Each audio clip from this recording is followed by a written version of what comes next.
name is Daniel Mercer, and for nearly 20 years I worked alongside an old caretaker named Harold Briggs at Highgate Cemetery. Harold had spent almost 50 years looking after the cemetery. He knew every path, every family grave, and every tree that grew between the headstones. If anyone asked him where a person was buried, he could point to the exact spot without looking at a map. The cemetery was more than a workplace to him. It was his entire life. He arrived before sunrise every morning and was always the last person to leave in the evening.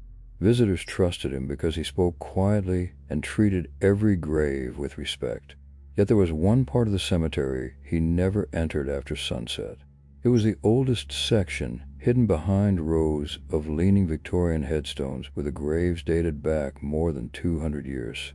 The paths there were uneven, ivy covered the monuments, and many names had faded from the stone long ago. Harold once told me there were graves in that section belonging to people whose identities had been forgotten by history. Families had disappeared, records had burned, and nobody living remembered who rested beneath those stones. One afternoon, I jokingly asked him why he always avoided that part of the cemetery after dark. He stopped walking and looked at me with a serious expression I had never seen before. He quietly said, "The dead don't frighten me. It's the ones who don't stay where they're buried." Then he simply walked away. I laughed because I thought he was trying to scare the new worker. Over the following months, I noticed strange habits. Every evening before locking the cemetery gates, Harold walked to the edge of the oldest section and stood silently for several minutes. Sometimes he whispered something I couldn't hear. Other times he simply removed his cap, nodded once toward the graves, and returned without saying a word. I asked him about it many times. He always changed the subject. Then visitors began reporting odd things. Several claimed they had seen an elderly groundskeeper working among the oldest graves, even though Harold had been with me at the opposite end of the cemetery.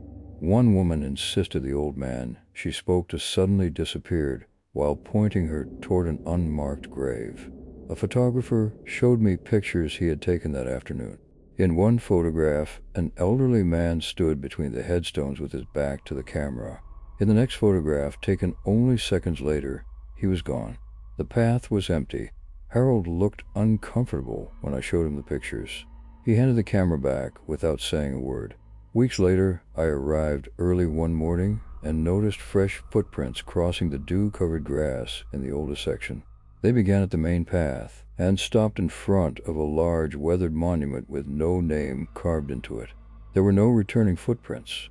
It looked as though whoever made them had simply vanished. I called Harold over.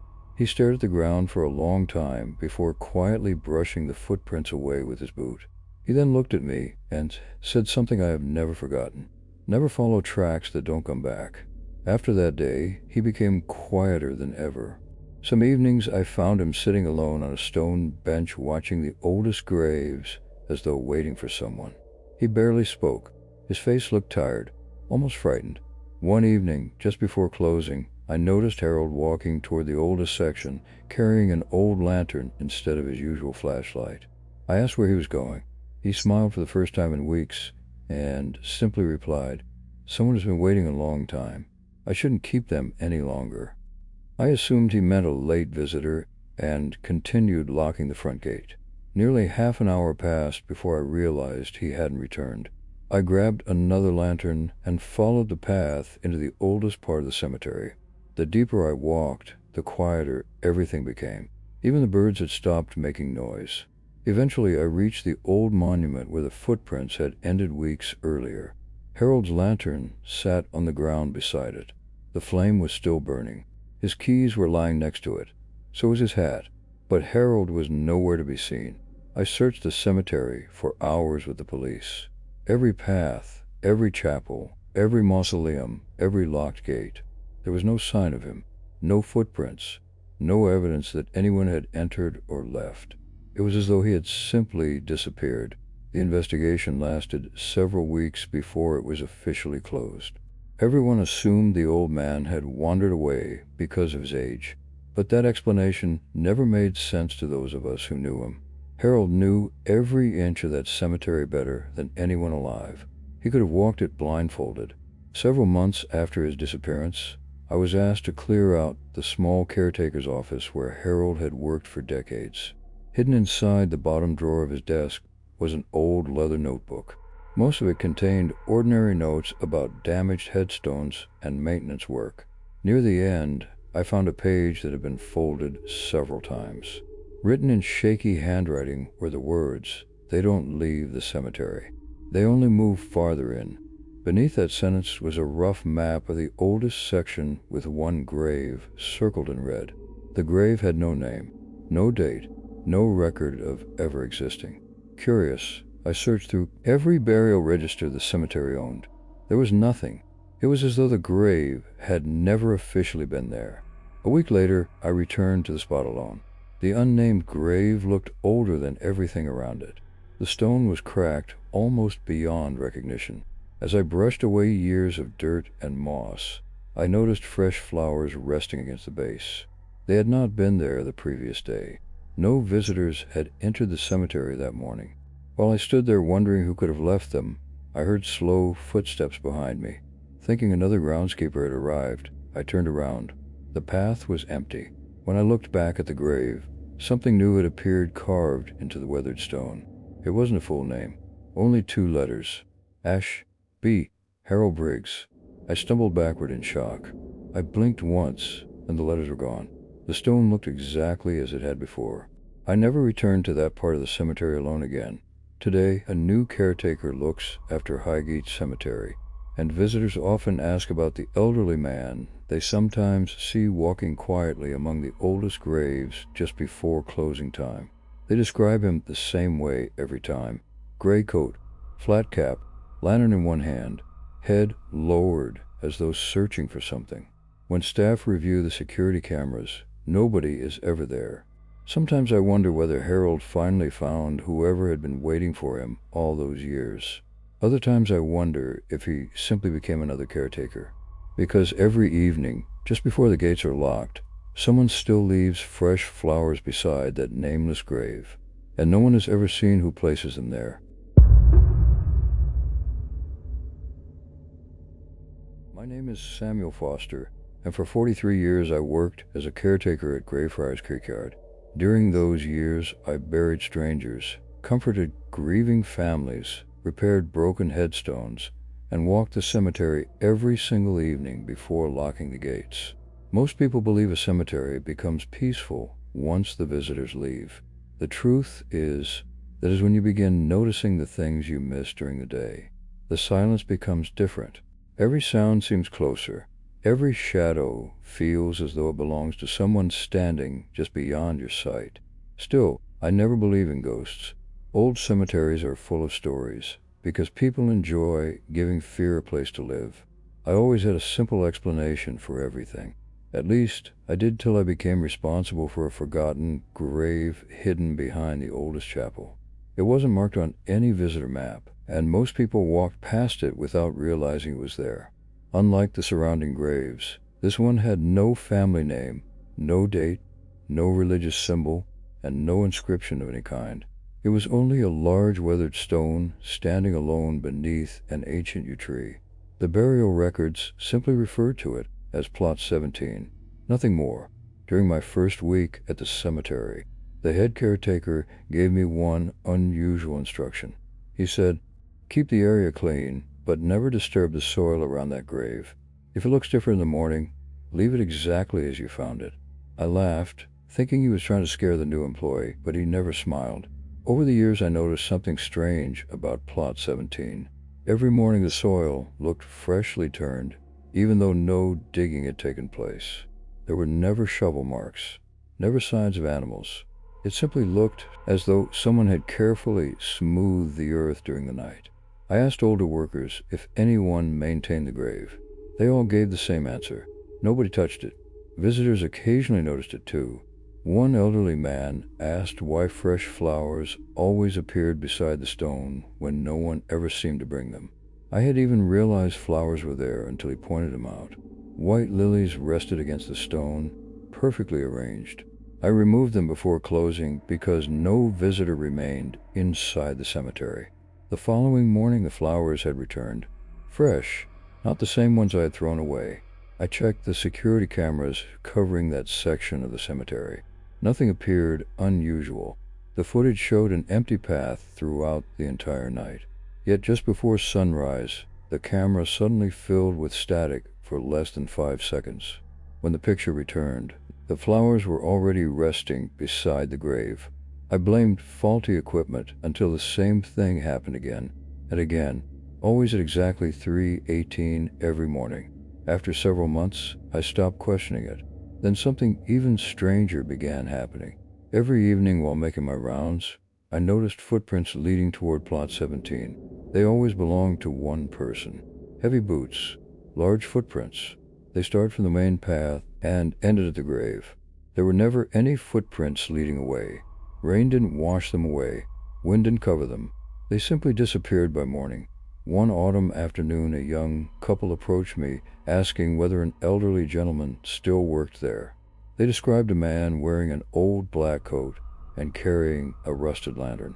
According to them, he had spent nearly 20 minutes telling them the history of the cemetery before pointing toward Plot 17 and quietly saying, "Never wait here after sunset." They thanked him and turned to take a photograph. When they looked back only seconds later, the old man had disappeared. They assumed he had walked away. The problem was there was nowhere for him to go. The nearest path stretched almost 200 feet across open ground. Nobody could have vanished that quickly. Their description matched no employee working there. Weeks later, another visitor described the exact same man. Then another, always the same coat, the same lantern, the same warning. I searched through old staff photographs stored in the cemetery office. Hidden inside an album from the 1950s, I found him immediately. His name was Walter Hensley. He had been the cemetery caretaker for nearly 30 years before suffering a fatal heart attack while working alone one evening. The date beneath the photograph froze me where I stood. Walter had died standing only a few feet away from Plot 17. After discovering this, I became obsessed with learning the truth about the grave. I searched burial records dating back hundreds of years. Every numbered plot had names except one. Plot 17 existed on every map but appeared in no burial register. It was as though someone had intentionally erased its history. Then, during restoration work inside the old chapel, workers uncovered a locked wooden cabinet hidden behind stone wall. Inside were journals written by former caretakers dating back to the early 19th century. Nearly every journal mentioned Plot 17. One caretaker described hearing someone digging beneath the soil every night despite finding the ground untouched each morning. Another claimed the grave was never meant to hold body. The oldest journal contained only a single sentence beneath the page labeled Plot 17. Whatever rests here was buried without a name because names have a way of calling it back. I could not stop thinking about those words. Then came the night I wish I had listened to Walter's warning. I stayed later than usual after repairing broken fencing near the chapel. By the time I reached Plot 17, darkness had covered the cemetery. As I passed the grave, I heard a quiet sound behind me. It wasn't footsteps. It sounded like someone slowly brushing dirt away with their hands. I turned around expecting to find an animal. Instead, I saw the soil moving by itself. Not violently, slowly, as though something beneath the ground was carefully pushing upward. I stood frozen. The movement lasted only a few seconds before stopping completely. Then I heard another sound, breathing, slow, deep breaths coming from directly beneath the stone. Every instinct told me to run, but I couldn't move. Suddenly, I heard a calm voice behind me. "Don't answer if it calls your name." I turned around expecting another worker. The path was empty.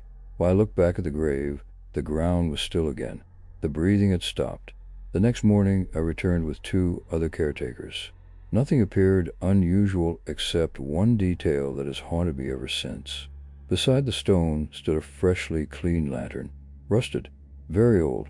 Hanging from its handle was a small metal tag engraved with one name, Walter Hensley. The lantern had been buried with him decades earlier, according to cemetery records. I retired several years after that night and have never returned to Greyfriars Kirkyard. Yet every few months I receive messages from visitors asking about an elderly caretaker they met near the forgotten grave. They always describe the same man. Black coat, lantern in one hand, kind voice. Before leaving, he always gives them the same warning. If you hear someone beneath the ground asking for help, keep walking, because the one speaking isn't trying to get out. It's trying to find someone willing to take its place. My name is Joseph Walker, and I worked as a caretaker at Brompton Cemetery for just over 45 years.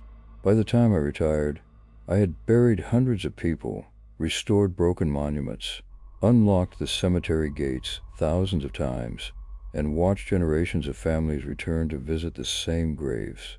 People often believe cemeteries are frightening because of the dead. They are wrong. The dead never caused me any trouble.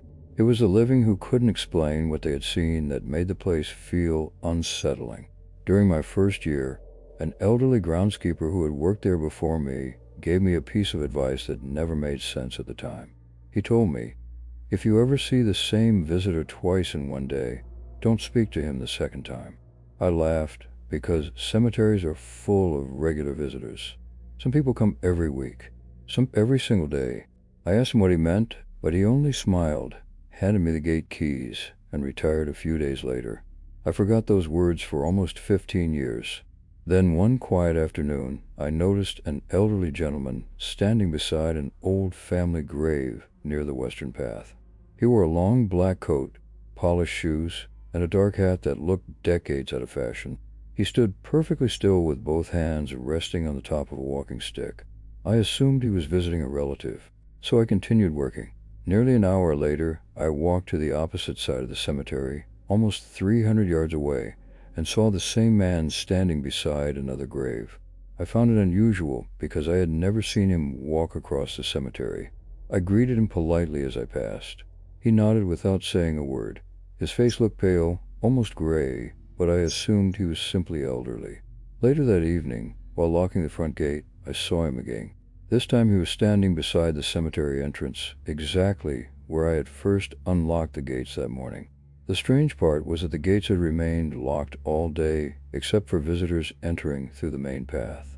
I would have seen him leave, yet when I looked away to secure the lock and glanced back only seconds later, he had disappeared. I searched the nearby paths, thinking perhaps he had walked away. There was nobody there. The following Sunday, I saw him again, standing beside a completely different grave. The Sunday after that, he appeared again. Then the next week, always alone, always silent, always dressed exactly the same. Months passed before I realized something disturbing. The man never carried flowers, never cleaned a headstone, never read the names on the graves. He simply stood there looking at them, sometimes for hours. Visitors occasionally asked me about him. One woman assumed he worked at the cemetery because she had seen him so many times. Another claimed he had quietly pointed her toward a grave she had been unable to find, but when she turned to thank him, he had vanished. At first I thought these were ordinary misunderstandings. Then I began noticing something impossible. The man never cast a shadow. I tested it several times. Bright afternoons when every tree and monument threw long shadows across the ground. Every object except him. I convinced myself it was the angle of the sunlight until one evening I decided to follow him. He had been standing beside an old marble cross for nearly 20 minutes before quietly walking away. It was the first time I had ever seen him move. I stayed far enough behind that he wouldn't notice me. His pace never changed. He never looked left or right. He simply walked deeper into the oldest part of the cemetery where very few visitors ever went. I followed him between rows of weathered headstones until he stopped before an empty patch of ground with no grave marker at all. He stood there for several moments before slowly removing his hat. Then, without making a sound, he stepped forward. I expected him to walk around the large oak tree standing nearby. Instead, he walked directly behind it. I followed only seconds later.